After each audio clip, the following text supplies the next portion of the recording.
is Hidden Killers Live with Tony Brueski, Stacey Cole, and Todd Michaels. The tragic Charlie Kirk shooting wasn't a heat-of-the-moment crime. This was, according to prosecutors, a deliberate act. A long gun, a rooftop, a public figure in a crowded venue.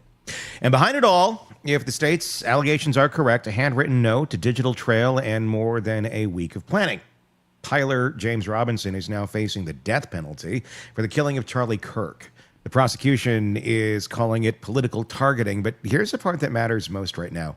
Why does someone get to that point? Not just what they did, but how they got there. What turns a grievance into a mission? What transforms an ideology into a kill shot? And more urgently, how do we spot the warning signs before the trigger's ever pulled? Can we? Joining us, psychotherapist, forensic behavior expert, and author of many books. I'm looking around my desk right now. Here we go. I'm going to grab this one right here. The Minds of Mass Killers, probably most applicable to this conversation. Shavaun Scott, here to help us break down the psychology of targeted violence, obsession, leakage, and the quiet cues the rest of us keep missing. Let's talk about this one a bit, because there was leakage, if you will. He did talk about this a bit in ways, shapes, and forms. Let's start with what prosecutors are alleging: that written note, the text messages, the claim for over a week of planning. From a clinical standpoint, how does someone psychologically move from just a grievance into violent intent in like 7 days with no history of doing this in the past? My guess is he had actually been thinking about it for a lot longer than 7 days. But maybe the plan, when he set the location up, the plan was probably 7 days. But this is not something that just comes out of the blue. Killings really almost never come out of the blue, unless you're talking about a road rage situation or something like that.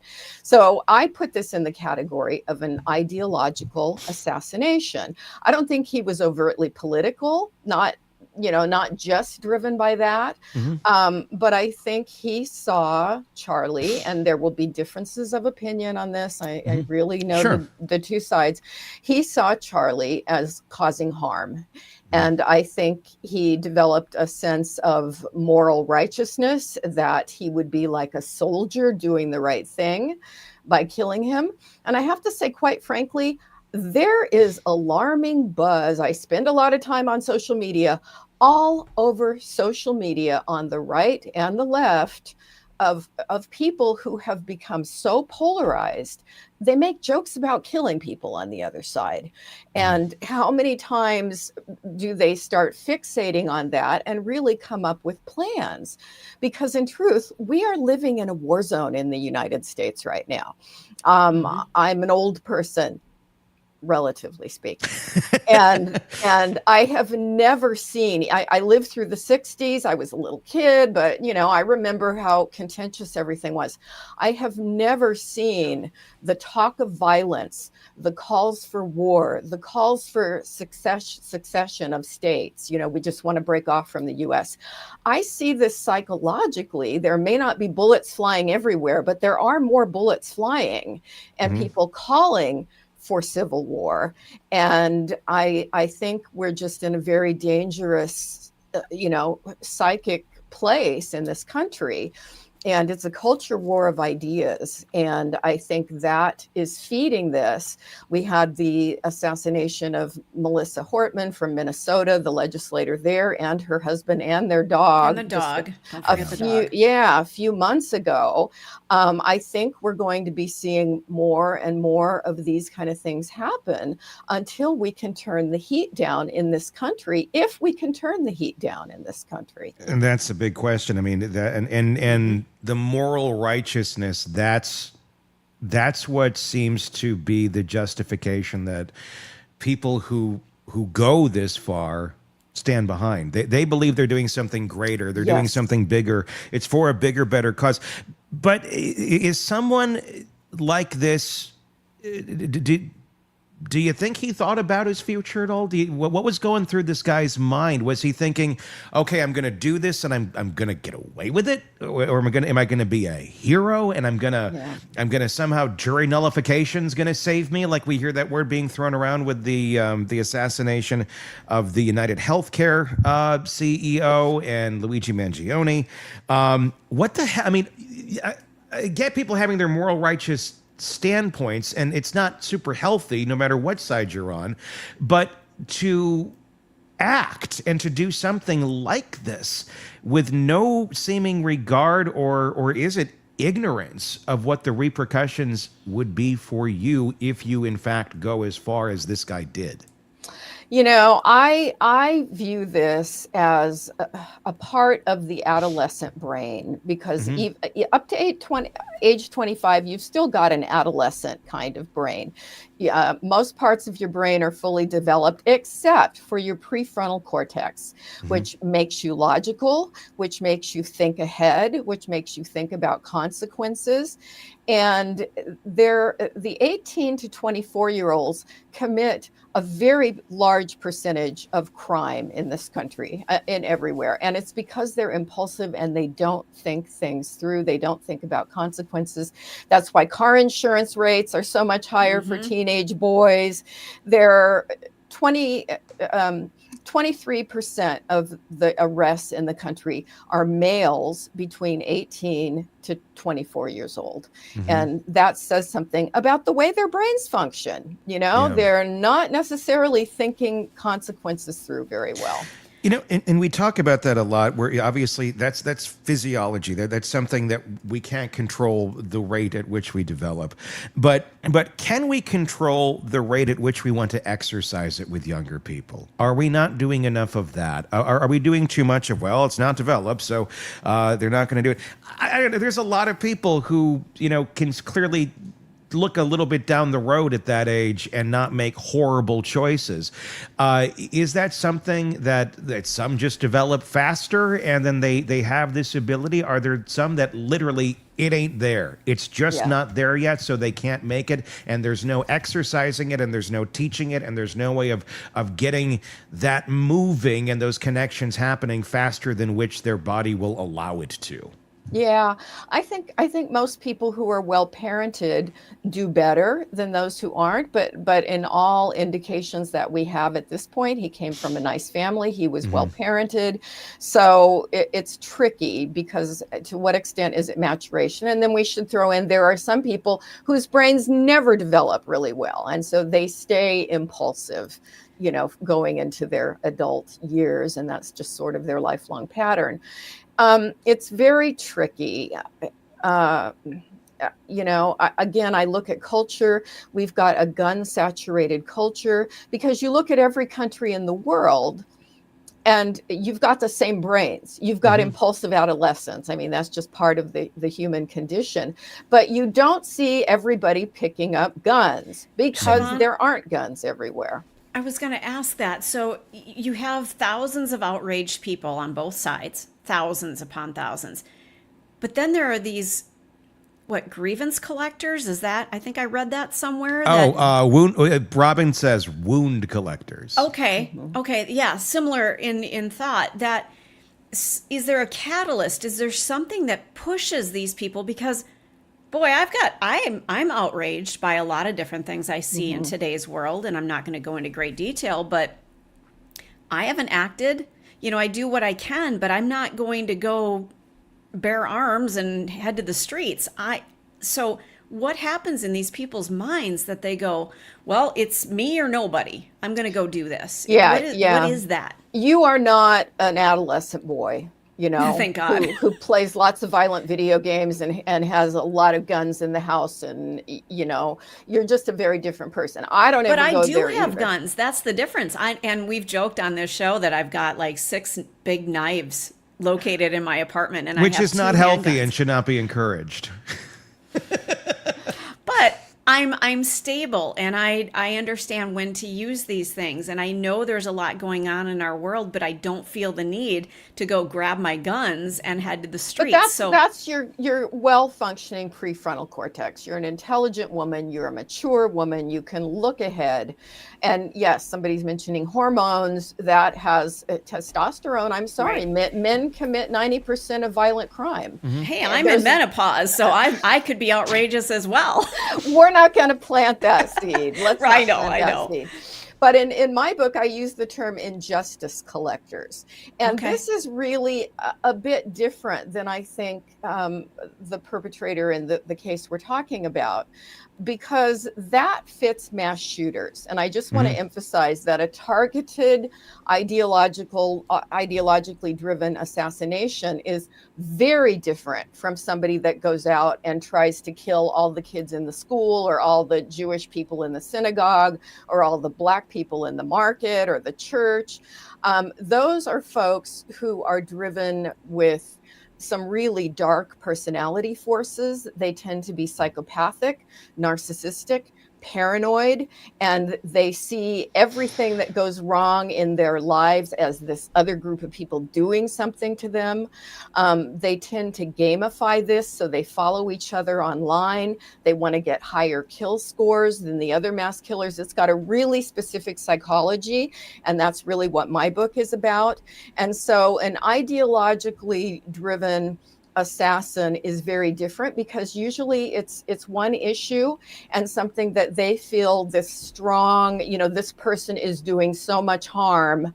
They start fantasizing about the world would be a better place. And we're seeing so much of that. And so you just get this combination of, the person is distraught about it, they've been thinking about it, and then there's an opportunity, and they're good with guns, and they've got access to a gun, and they're a young male with an adolescent brain. And I think we're at risk for this. And then we've got the copycat thing, because we talked about that a few weeks ago. When you have one event like this, other people, it's like they're primed. It's like, hey, I could pull this off, I could do it, I could get away with it. And that sets the stage. And so every one that happens tends to set off more. The alleged note said, "I had the opportunity to take out Charlie Kirk, and I'm going to take it." What a simple note. I mean, what kind of language do you hear in that phrasing, and what does it tell you about the mindset or role identity that's going on here? I think when we think of something like this, we're expecting some manifesto that is ideological and this or that. This is just like, well, the McRib's back, I'm going to go pick one of those up. I mean, it just so callous. I think it shows, again, that adolescent, simplistic kind of black and white. Here's an opportunity. I think this guy is spreading hate. He's doing bad things. Obviously, he was invested in his partner, who is reported to be trans. I think there's some probably pretty good evidence of that. And so this felt personal to him. And in his mind, it was sort of like a surgical strike, sort of like a soldier who goes into battle, and it's like, there's the enemy, and it is just my job to take them out. And he saw it in a very black and white way. I mean, it seems he was kind of taking on the role in his delusions of a savior. Very the way much. way you're describing. Very I mean, much. can you speak to the psychology behind role adoption and what pushes someone into that frame where they feel like, okay, if I don't do this, no one's going to do this. I must be the one that's called at this moment in time. I mean, what's going on in that mind that someone thinks, well, I'm the chosen one. I know he didn't use those sort of words, but you almost have to think in the back of his mind, he must be thinking something like that if he's going to go and take out or go and do something like this. Yeah, I think that's a little bit. I would not say there's any evidence that he has mental illness or a personality disorder, unlike mass killers who do have Either they're psychotic about 20% of the time, or they've got those personality traits, which really put them in the personality disorder category. I think in this case, it's just this sense of moral righteousness. I can make a difference here, and having the means, and yeah, a little bit of narcissistic thinking of, look, I'm going to do something really important. There, everybody, I'm sure, in his circle, his family, friends, anybody who interacted with him, they all are looking back and they're going, well, were there any signs? And if there were signs, were they missed, or could they even be acted on? If somebody's of signaling or leaking out some of their feelings. I mean, you go to any gathering of human beings right now, and if the topic turns political, you're going to have some over here and some over there and some right here. And just because someone is disagreeing with you doesn't mean that they're going to go and do something like this. From a lot of accounts, he did express his distaste with Charlie Kirk. A lot of people have done that. Yeah. And there's only one that acted this way out of the gazillions that weren't fans of Charlie Kirk. So how does someone who's an observer, who's a family member, a friend, someone around this guy, and I'm not just speaking of this case alone, but in general, the world we're in right now, how does anyone know what is a signal from someone that is truly a signal of alarm versus they have a difference of opinion? This is a really hard one in this case because he was described as quiet, intelligent. His friends in the gaming world on Discord found him very affable. He was not doing a lot of ranting about violence.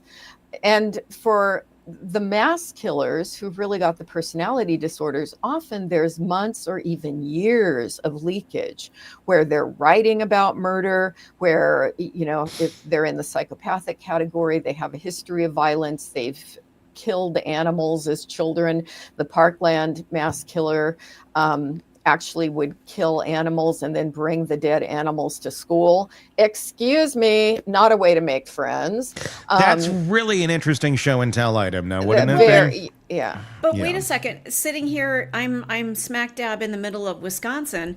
We are heading into deer hunting season. We might even be there. I know we're duck hunting season. I was out kayaking like 2 weeks ago, and they were out on the lake shooting. We're like paddling, like, get the hell out of here.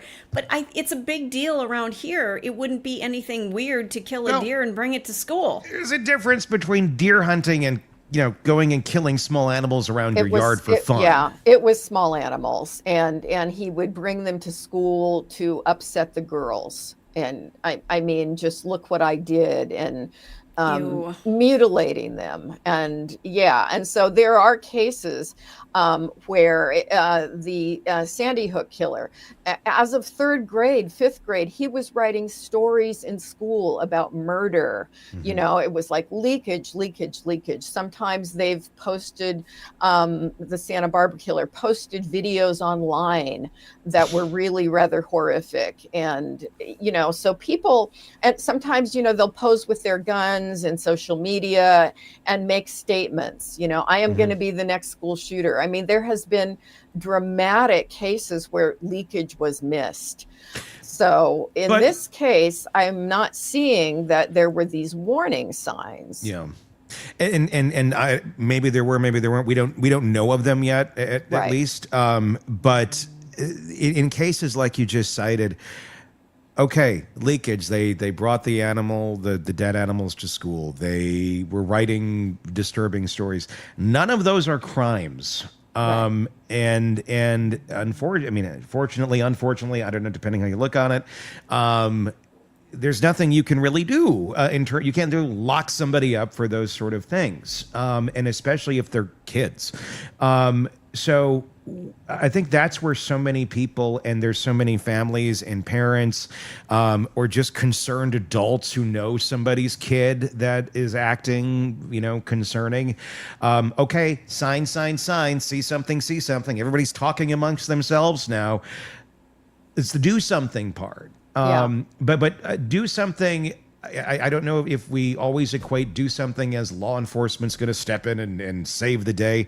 That's not the reality here, because there's laws that really don't allow them to do much if no crime's been committed.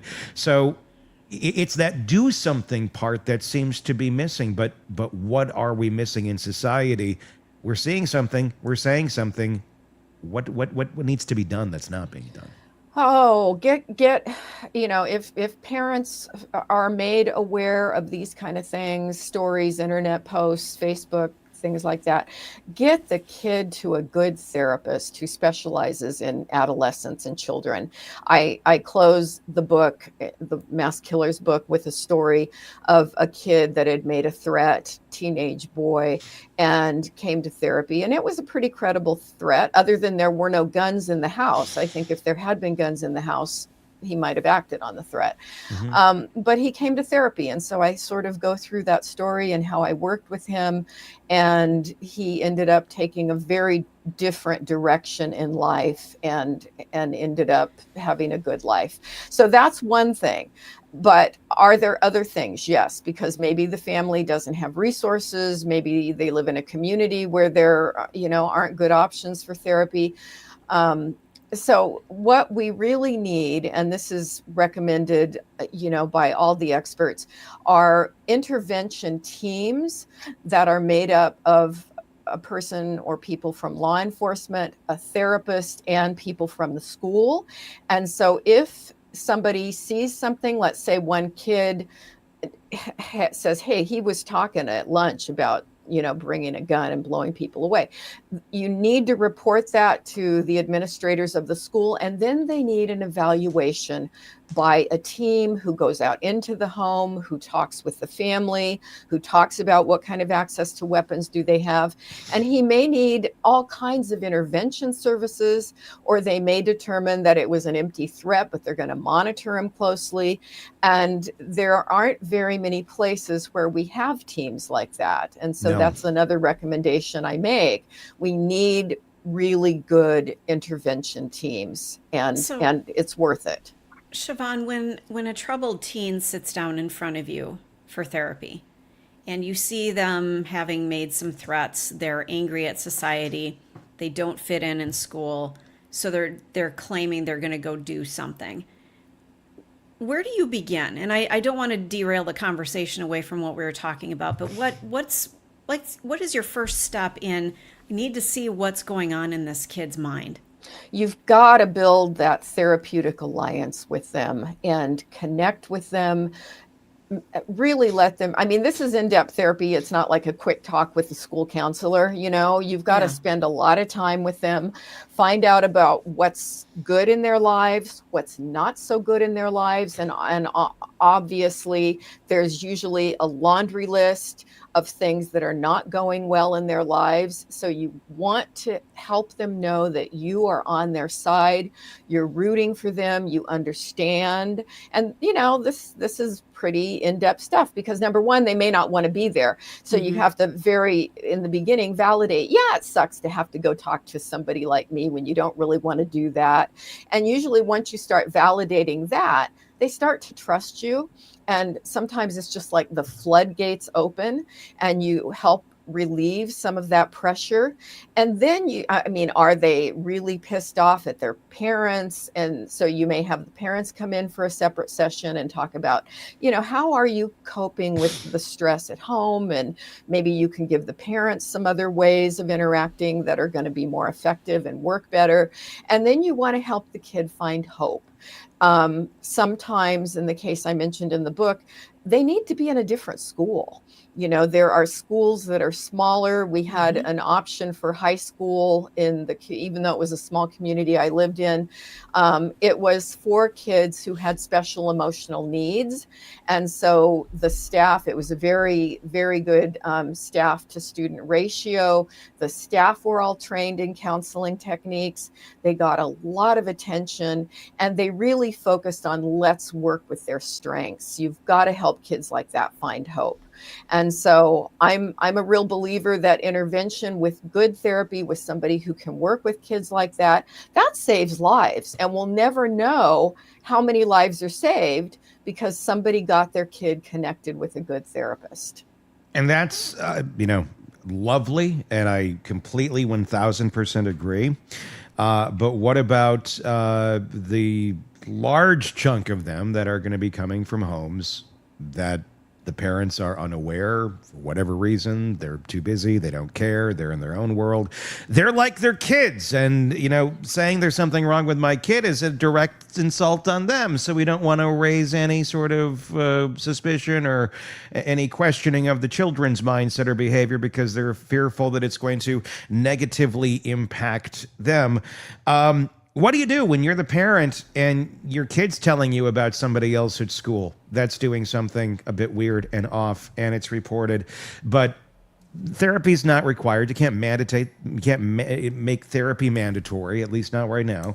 And these things just kind of fester. You can't, you don't want to pull your kid out of school.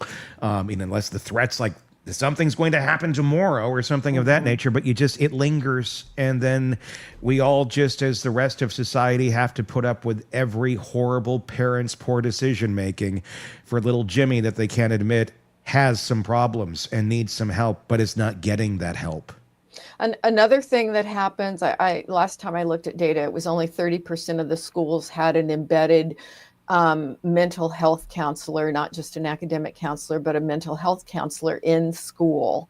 And sometimes you can get kids care that way. Of course, my bias is we need an embedded mental health counselor in every school. In every classroom. Because the reality is, okay, great, you have one in your school for how many hundreds of children?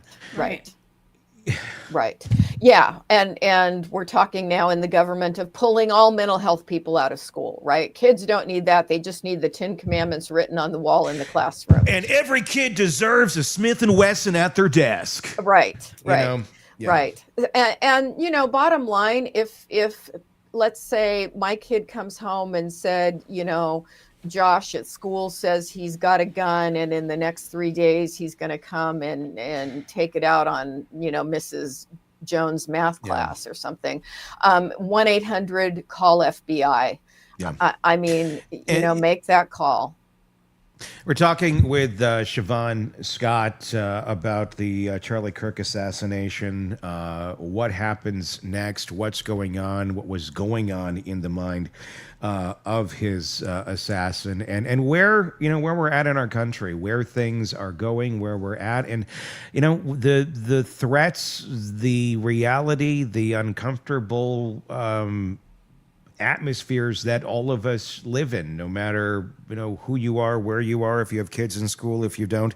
There's so many questions swirling around our safety right now, and the see something, say something, but do something seems to be the missing part. That's what we're digging into today. I want to ask you this, Shavaun, and I have a story I'll add to it.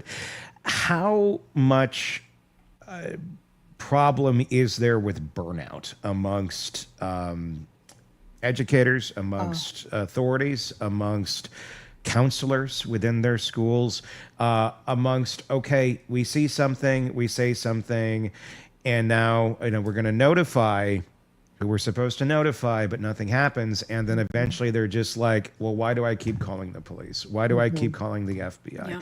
Yeah. And I'm saying this because I actually had this very conversation yesterday. I got a call from a school, my child's school, about some information that she learned about another human being that was not good information. And she reported it. And I won't go into what the details were, but the school called me and said, hey, and now she's really anxious about what she reported because she doesn't want the repercussions from the kids of, I was the one that reported this. We talked about that a bit. And then when I talked to the school, here's what I got. And I like the school. I'm not trying to rip on the school. I'm not going to say the school. But I said, okay, So I'm just curious, now that you have this information, what do you do with it? And I know you can't tell me details of, anybody's family or parents, but like, how do you what is the process that you go through? Because I wanted to challenge it to see what it was. That's good. And the response I got was, well, we let the parents know. Oh, And then I said, okay, and that's a wild card. and I said, so are you're relying on those parents of these kids that are already making these horrible decisions. And again, look, you can be a great parent and your kid can make horrible decisions. I'm not saying that. But we just got to consider the source of where these things are coming from. And you're relying on them to then make the right choice or like to do what is needed to tamper this down and stop this. Well, we can't judge. We can't judge the parents. I said, you can and you can't. I know what you're saying. I know legally you can't judge, blah, blah, blah, blah. But I said, okay, answer me this. You're a mandatory reporter, right? Yes. I said, okay, I work in true crime every day. And here's what I see a lot. Mandatory seems to be the option. Yes. And people seem to be going down this world, and there seems to be so many mandatory reporters that feel it's a lot more optional than it is mandatory. I said, so what does mandatory reporting mean? Well, that we have to report it to the FBI or to the police. I'm like, okay, so what was missing from that process we just talked about there? Yeah, then what? Right? Well, normally, then I got the excuse. Then I got when we call, nothing happens. I said, but it's on record. I said, that's the part you're missing. It's going to at least be on record. So then the next time this happens, which it will, there's something else to go off of. And it's not just, well, we told the parents and the parents didn't do anything. Because surprise, surprise, a high percentage of these folks and the parents don't give a shit about their kids very much. That's why their kids are doing what they're doing. So then to rely on the very source that brought them into the world to be responsible, to not let little Jimmy go off the rails, who's already way the fuck off the rails, to suddenly pull them back in, that's insane.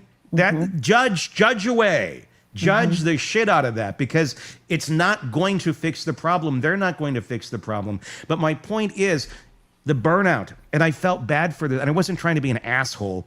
I kind of was. But I wasn't trying to. But I was just kind of like, this is the problem. Right. This is we're assuming it's going to be solved over here, and we can take it off our plate. I can check the box that says I did this when you really didn't do shit. Yeah. Let's talk about that now that I'm going to step off my little box of ivory soap. Yeah, I see so much educator burnout, and it's a very hard time to be a teacher because they are expected to basically reparent a lot of kids who are not being well parented at home, don't have social skills, are aggressive and act out and can't control themselves directly because of inadequate parenting at home. So that's a huge problem. And then even if it is reported to law enforcement, more cases in my book where that ball was dropped, I mean, terrible cases where the ball was dropped. And again, it's not always dropped. And I think a lot of cases are interrupted, but it often is. And so we need that team intervention where a kid is flagged. Immediately, the team meets with mental health, someone from law enforcement, and someone from the school, and they develop a plan. Okay, what are we going to do here? How do we follow up? How are we going to monitor? But I think also of the parents of the Michigan high school shooter a couple years ago, where they were encouraging him. And this was a really disturbed kid. And they bought him the AR-15 and supplied the bullets. And he was posting really threatening kinds of things on Facebook with his gun. And, they ended up convicted because of that. And so, the sad, ugly truth is that's another factor. And I think all the mass shootings is in some cases, parents weren't doing anything wrong. There were other factors, largely the internet influences that the kids had gotten into. But sometimes you're right. You've got inadequate parents. So calling the parents and saying, oh, guess what he said today? Well, maybe that's the way dad talks around the dinner table at home, about who he wants to kill. And it's Well, Man, it's hard. And people don't like being accused of being inadequate, especially do as a not. parent, and they don't like being, pointed out what's wrong. And sorry, that's the reality in some of these situations. And I get the burnout. I mean, how many times can you do the same action over and over with no real meaningful resolution? And then you get, me, who's like, why aren't you doing this? Yeah. And I get why, but then it just ends in a stalemate because, and eventually she was like, I'm going to call the FBI. Thank you. I'm going to hold you accountable for this. Please do what you're supposed to do. Yeah. I appreciate that this needs to be known. But when you have it over and over, you get to that point of feeling, almost like a level of hopelessness. It does become a hopelessness and overwhelming. And I have to say, I see so many teachers leaving the profession, people that went into it because they love kids, they care deeply. I think they do wonderful work, but the social problems that they are running into, and they do their best, but they can't. Yeah. They can't fix it. And it's just eating them up. No, we shouldn't be relying on teachers to be parents when we're also tying their hands to any sort of parental or any sort of directional skills that they should be giving children, but they can't because, well, you don't want to hurt their feelings too, because the second that happens, then then it's the teacher's fault, and then they just give up. They're like, I'm gonna check the boxes. I'm gonna do this until I'm gonna collect my pension and get the hell out of Dodge. And that seems to be the attitude of so many teachers right now, and I see it firsthand. I'm friends. I'm very close with many, and that are my age that got into the profession, and now they're only in their 40s. They're not going to retire. They're not going to be, the 60-year-old teacher someday. That's like, I did my whole life, and this is great. They're like, I'm out. They're going to Starbucks. It's just easier. I can't deal with this for my own well-being. I mean, is this, and again, and you look, well, what's the problem with that? Well, the system's not enabling any sort of real meaningful change or help that needs to go on with some of these kids, and allow the educators to do their job and to help. And the resources are simply not there. So then we have that issue that we go into. It seems it's a circle of fear. The schools don't want to admit there's a problem. They don't want any sort of negative publicity. We don't want to make anybody feel uncomfortable. We don't want to, it's always fear. It's some reason why we're not doing what we're supposed to be doing. And if you go to the next person on the scale, that's the reason. And it just keeps going. It's a culture of fear that we're living in for various reasons as to why systemically it all fails then. Very much so. Very much so. And it also makes me wonder, at one point I looked up the data on how many calls does the FBI get in a day about potential threats, and it was overwhelming. And so how effective can you've got some FBI folks on the show. I mean, that would be interesting to talk to them. What is staffing in the FBI like at this point, and how able are they to follow up when there's a threat about a high school somewhere? When you have to have the head of the FBI taking it upon himself to fly specific things to places personally so he can take credit and put his name in front of everything, you got problems. It gets a little inefficient when you start doing or not doing your job effectively. The act here, it wasn't a private confrontation, obviously. It was, a long-range shot during a large public event. What does that kind of setting suggest psychologically about what this was about? That it was a very public thing, that this wasn't something where someone plotted to do it, where there wasn't a large crowd. Does the crowd play into this, and does that play into the minds of people like this, where they want to do it in some sort of a spectacle sort of way? Sometimes it does. I'm not sure in this case. It may just have been, this is an easy opportunity because there's an open space, there's a roof.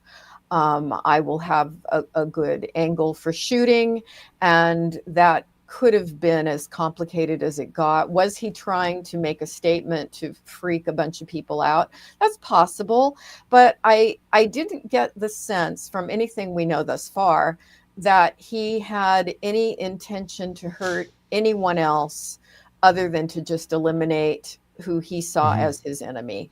Well, And and the strange part of this is this could have gone so terribly wrong. It did go terribly wrong, and don't get me wrong there. Obviously, a life was lost, but there were thousands of Yes. college Could have been students worse. there. Yes. Yeah, it could have been horrific. Yeah. This could have been a mass shooting. So Could have, but that wasn't his intent. His intent was not to make it a mass shooting. no, but what if he missed? What if he was nervous? What if he picked off 3 or 4 people in front and then kept going? There were just so many variables here. So, was this something that he was practicing for, or was he just that good a shot and decided I need to do this? He was an avid video game player, first person shooter. And I'm not saying video games cause people to do Right. things like this, but they get good. You get good But at there's such a shooting. difference. I've talked about how I've gone to the shooting range many times, and there's such a marked difference between holding that gun in your hand and feeling that kickback versus I'm just playing a video game. He was really a great shot. So to me, I want to know.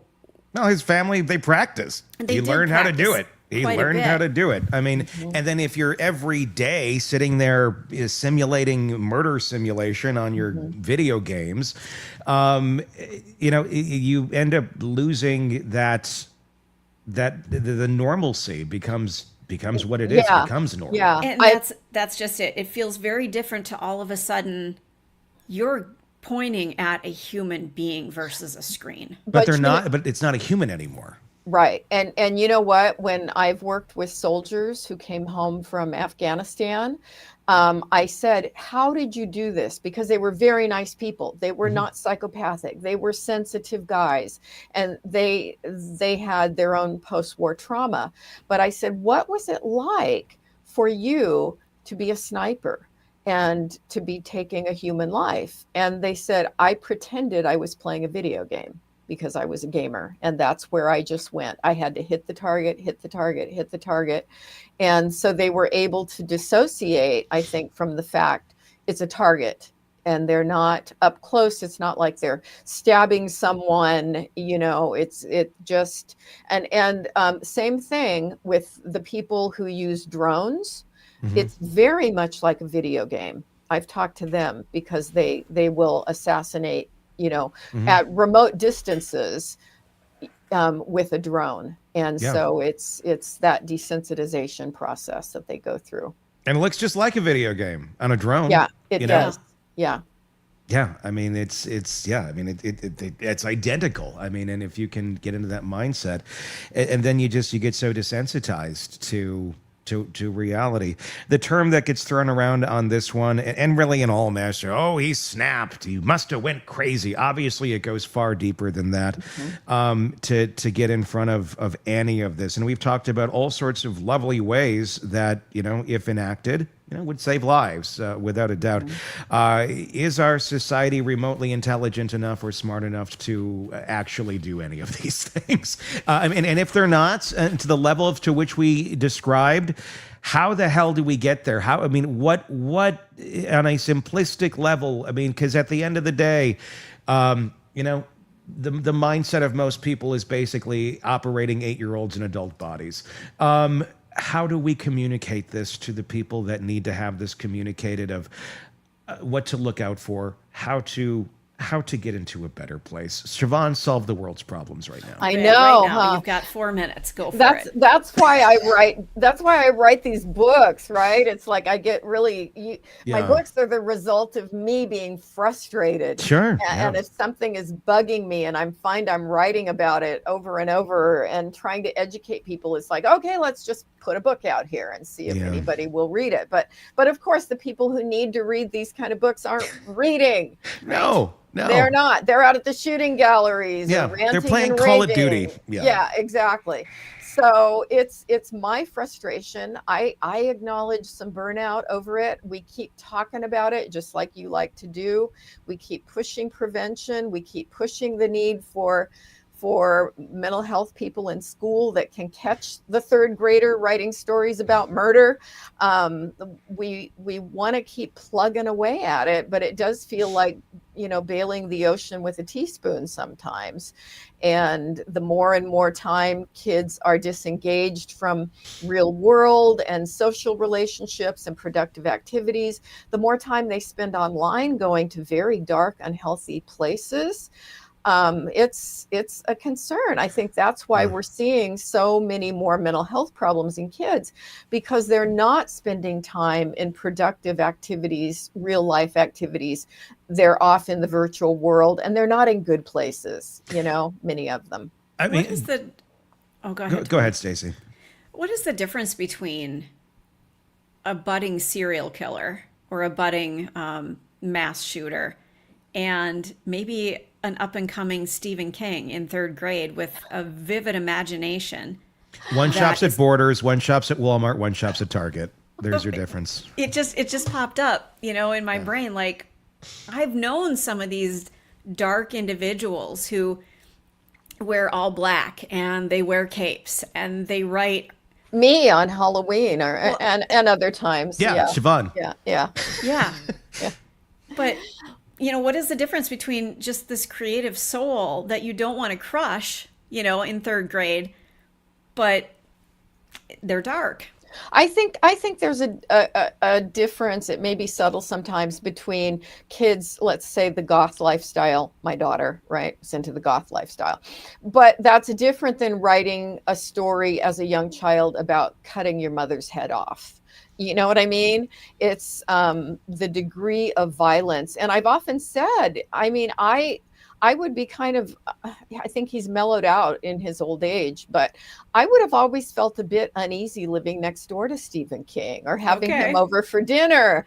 I mean, what's all the, because some of his stuff, especially the early stuff, was really horror. I mean, he writes horror, right? But really horrifying. And somebody would recommend a book and I would read the book and I'd go, oh my God, I'm traumatized after, I'd have to flip pages ahead. Yeah. So it's maybe a subtle difference, but I think kids who are showing those fascinations really young, it's worth taking a look at. And I particularly in the 90s with the whole alternative goth movement and all the music and, people were really worried. I had those kids come into therapy, but it was pretty easy to tell that most of them, it was just benign. It really wasn't something that they were focused on, fixated. Often they love their animals and they were kind. They weren't out killing the puppies. I mean, you can suss that out. Sure. Back when Marilyn Manson was the worst of our problems. I know. Remember those days? Remember that? Kiss. Wow. Yeah. Oh. Yeah. I want to say, this is just kind of an observation I've made as someone, I was born in the 80s. I grew up, I was born in 82. So I grew up in the 90s and I was in the world of, the most violent game was Mortal Kombat. And that was the big one. That was a big controversy. Back then, big controversy. I found out my son was playing it and I had a talk with him about it. And then it turned out he was the champion of the county at Mortal Kombat at one of the big arcades he would go to. And I went in there and I saw his name on a plaque at the wall. Yeah. Matt, the champion of Mortal Kombat. I had a little meltdown about it. We had to talk about it. Yeah. Outside the studio, I have all of the actual arcade machines. So I still enjoy the game. Yeah. But it's, that was the big thing. And then we got into the world where things got a little more crazy. The Grand Theft Autos of the world came out. I was like 18, 19 when Grand Theft Auto 3 came out. That was the first one that was real. It was the open world and you can walk around and you're just shooting up things. And there's missions and all that, but it was kind of like, it was shocking. And I remember playing it at that age, and the shock value was, oh my God, this is crazy. Thank God we don't live in a world like this. 25 years later, we live in a world like that. We do. It's literally like Grand Theft Auto. The video game has become far closer to reality than a satire of reality. And I think it's it's a very interesting game. And I'm not and I don't play many games anymore, but I don't know that the answer ever has been or ever will be, let's get rid of video games or anything like that. But what, and I always thought that was silly, when those arguments were being made back then. But I mean, come on, we're talking something very different than what Mortal Kombat or Street Fighter was versus what is being fed into these very young minds, and with what we understand of how our brains work and how we develop and how we desensitize, all these things that we know far more about now than we did in 1993. Do we need to take a look at this a little bit? Because I know, we put the labels on that says 18 years or older, blah, blah, blah, blah, blah, whatever. None of it does anything. 8-year-olds are playing this. Exactly. Yeah. So, but do we need a little bit of a reckoning here? Do we need to say, this is not okay. This is not healthy. We can't keep feeding our kids this shit and just letting them run rampant with it and then go, well, kids will be kids. I can't stop them. You're the adults. Yeah. Yes, you can stop them. You're the adult. You're the adult. Try being one. But then the adult's like, I like playing it too. And I can say I'm guilty of this shit. Right. I've played Grand Theft Auto with my daughter. Yeah. And she's like, holy shit, this is crazy. And I don't worry that she's going to go do any of that. Right. But there's a difference there. There's some, I don't know. I don't know how you could police it, can police it, should police it. I don't know. But there is a huge difference in the world since Grand Theft Auto and then the world of Call of Duties and everything else have come into complete mainstream life and acceptance, where you have kids playing it and then their 40-year-old dad is doing it as well. We're in a very different place since we've started murder simulating in our living rooms on a daily basis. And that's the perfect way to put it. It's murder simulation, one of the most horrifying games, because I did a book on video game addiction, and I used to do a lot of game research, including playing them with my sons. Yeah. And the most horrifying one I saw was created in Japan, and it was a very graphic game where the goal was to rape.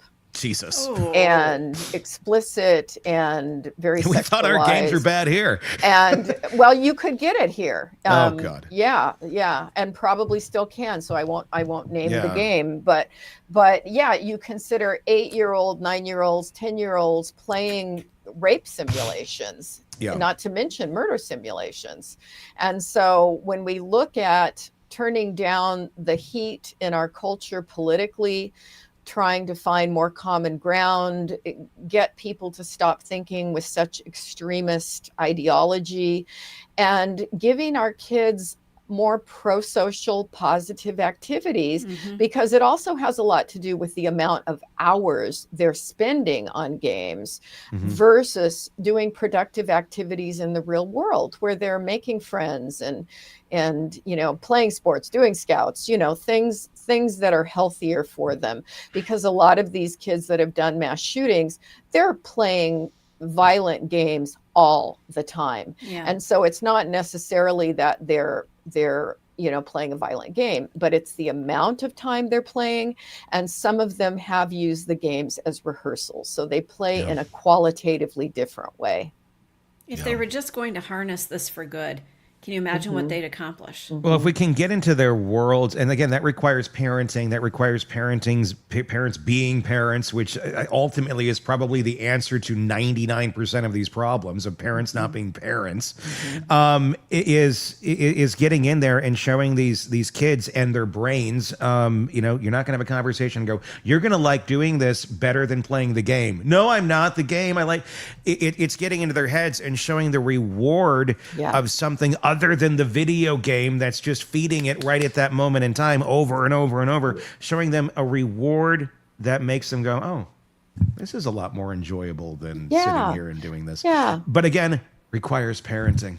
Yeah, making life worth living in Yeah. in positive ways. I think we all need that. We have to feel productive. We have to find joy. We have to have healthy human relationships with real people in the real world, and not just get lost. Yeah, and it's hard. It's hard. I mean, look, I'm a parent. You're a parent. It's hard. I can say I'm guilty of a bunch of the things I'm criticizing, I hear but you. it's a matter of really just stepping up. And unless parents start doing that and getting involved in their children's lives, and I know kids, mom, dad, you go over there, or what, it's your job. Start doing it, and I can say that to myself too. Me I think too. it's something we Yeah. all need to be aware, because nothing's going to change unless that starts happening. Shavaun Scott, psychotherapist, author of this book, The Minds of Mass Killers, and your memoir, which is also out right now, Nightbird, available wherever books are sold. Please go and check all of that out. Thank you so much. I dropped a bottle on the dog. Excellent. Great. It's an empty bottle of juice. You're good. Please go and check that out. Until next time, for Shavaun, for Todd and Stacy, I'm Tony Brueski. We'll talk again real soon. Want more on this case and others? Then press subscribe now and don't miss a moment of true crime coverage from Tony Brueski and the Hidden Killers podcast.